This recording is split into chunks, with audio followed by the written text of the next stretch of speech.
अस्सलाम वालेकुम दोस्तों, कहिड़ा हाल आहिनि? अल्लाह पाक हमेशा हमेशा ख़ुशि हूंदो।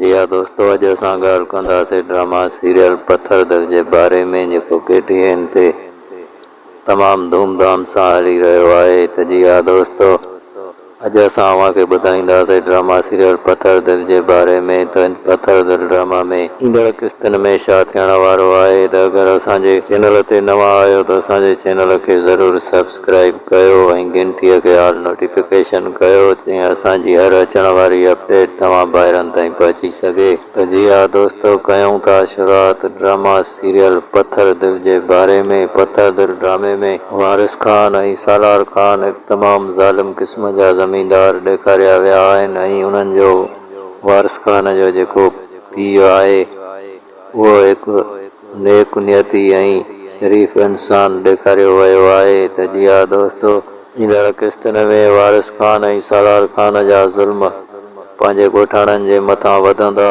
ऐं शेरल वारा बि ॻोठ में वापसि ईंदा ऐं ॻोठाणा ज़ुल्म न सहंदा ऐं दोदो खान ऐं जेके बि उन्हनि जा कुड़मी सालार खान जा ऐं वारिस खान जा आहिनि, उहे बि उन्हनि जे ख़िलाफ़ थी बीहंदा ऐं ड्रामे में तमामु घणो जहिड़ो शुरू थी वेंदो। त जी हा दोस्तों, असांजी वीडियो अगरि तव्हांखे सुठी लॻी आहे त वीडियो खे लाइक ज़रूरु कंदा ऐं असांजे चैनल माय व्लॉग्स खे सब्सक्राइब ज़रूरु कंदा।